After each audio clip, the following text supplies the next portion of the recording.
Hello and welcome. Today we're at LEGOLAND Billund and we're about to take a look around their Adventure Land section of this absolutely massive park. Now we're going to start and finish the video in two very different queue lines. The first one, we're at their sort of version of the Wild Mouse coaster. When the lights go green, we're right by the drop, so you can just get a good understanding of how quick the ride is, and then we'll just pan out to the outside of the ride so you can just see sort of how tall this ride is as well.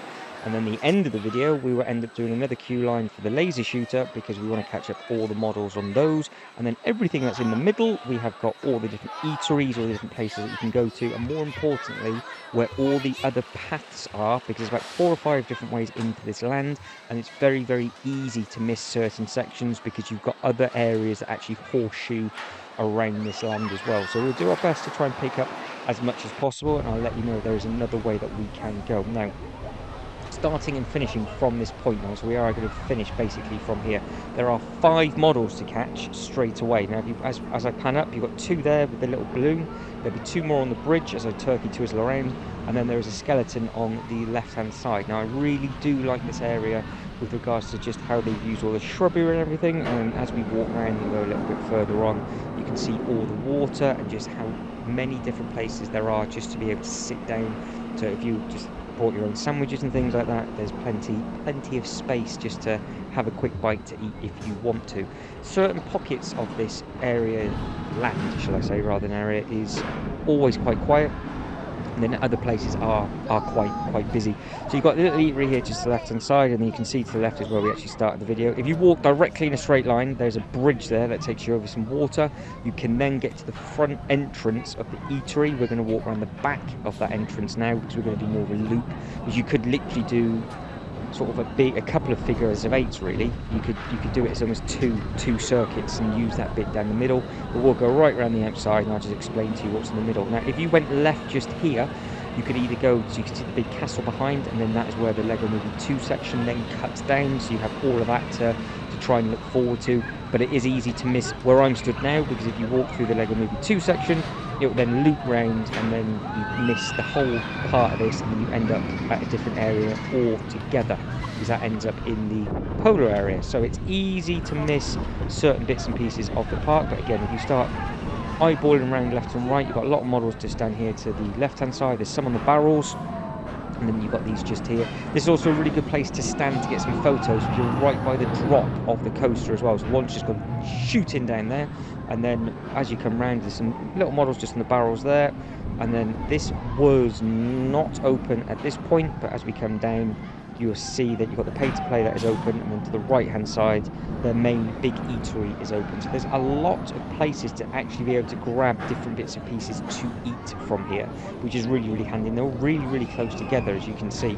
Now, as we come up in a straight line, that is your laser shooter. That area just there is where we're going to finish with the queue line. I'm going to add that into the end rather than that adding in now, to actually end up doing that on a different camera on a completely different month. Long story, but it just didn't come out very well, so it's a little bit higgledy-piggledy and bouncy, so we'll put that in right at the very end.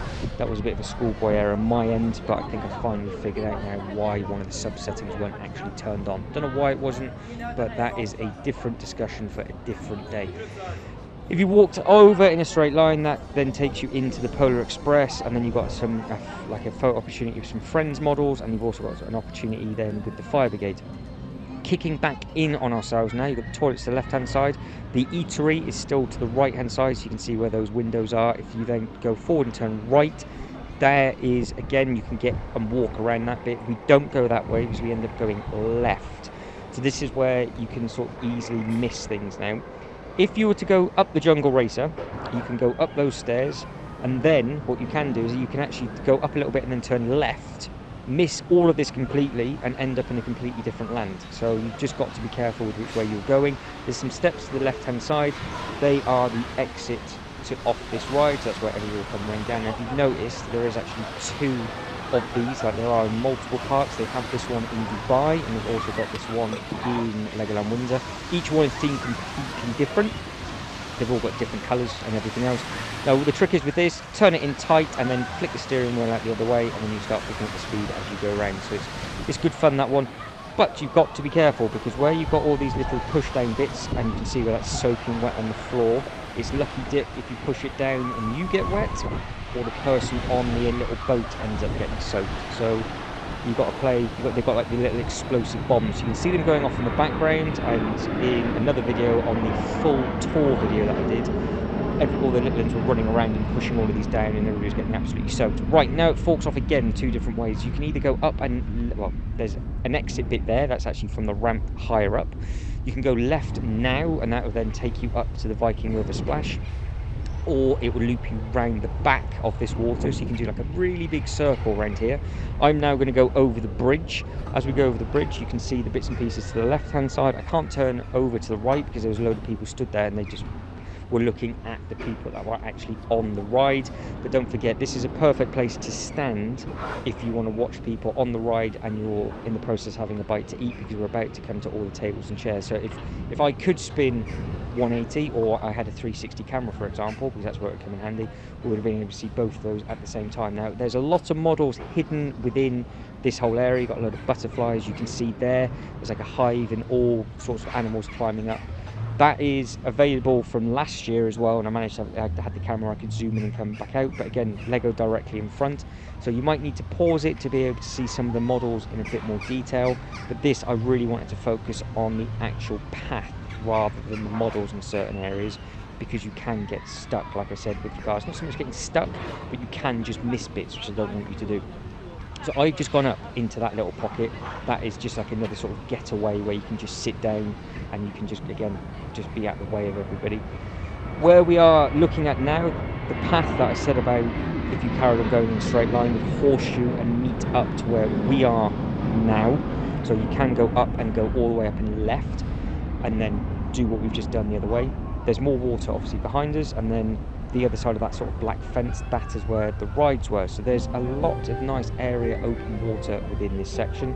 As you come up to the right hand side, you'll see that we'll have a look at some water. Again, there's more water to the left hand side. If you keep going up now in a straight line, that's where it will take you to the Viking River Splash. Depending on how you come in this section from the other lands will obviously depend on what you see first, and then you might be able to grab your bearings. So I'm just trying to get it over as clearly as possible, that when you are here and you're looking at the map, hopefully you'll be able to put two and two together and you don't miss anything in this section. Basically, just have a good explore around. Now we're coming up and now just turning left, so we're not too far off from where we actually started the video.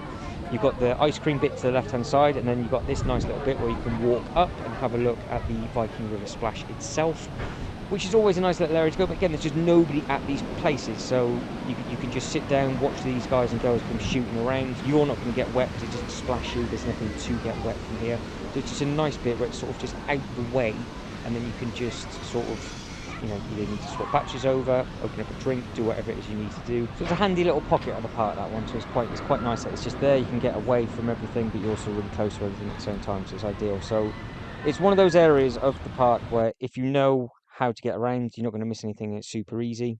And it's also one of those areas where you get back to the car, look at the map and go, I didn't do this bit, didn't do that bit. So hopefully this helps you a little bit. Now, I need to apologize in advance.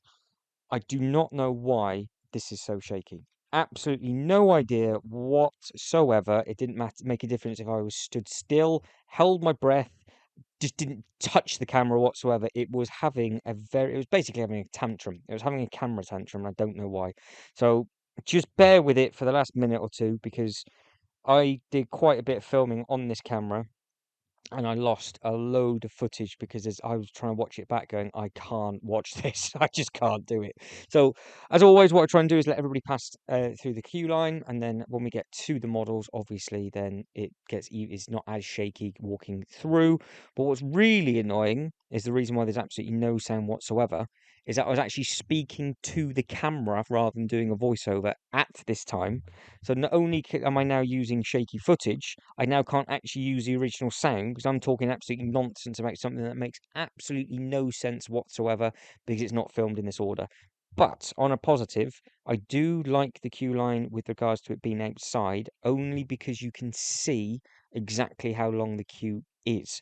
Whereas the one in Windsor, you have a enormous queue in Windsor, and it just keeps going and going and going and going, and you don't think it's as big as what it is until you realize what the time is when you leave.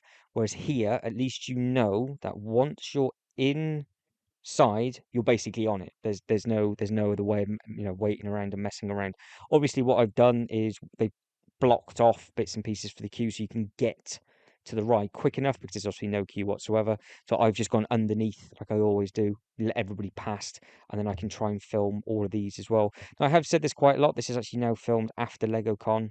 Now, with the success of LegoCon and all the sets that are going to be released, like the older sets that are going to be released with the castle and everything that's going to be coming out, I wonder if they might release this theme again at some point because they still do this theme at all the Lego parks and they still do this theme in the Legoland hotels. So if this is a theme that you don't have but you like the look of it, let me know. If it's a theme that you used to collect and you would like it to come back, again, let us know. It'd be interesting to see what happens in the future with regards to the older sets and older themes with regards to all the Lego side of stuff. But obviously, this video is specifically for the actual theme parks. But if you do want more Lego talk, that will be on a Thursday night. And we do lives now, and it's starting to grow a little bit with people jumping on those. So please feel free to pop in at 6:30. And again, there are plenty of playlists available from Dubai, Windsor, Billund, and hopefully further afield all throughout the 2022 season. The videos will get uploaded constantly throughout the year as well. So it should hopefully give you all something to look forward to. Right, guys, I am starting to run out of time. So if you can like and subscribe and all that good stuff, that'd be absolutely fantastic. As always, thank you very much for watching. You guys take care, and I hope to catch you in the next one as I leave you in really awkward silence. Ta-da.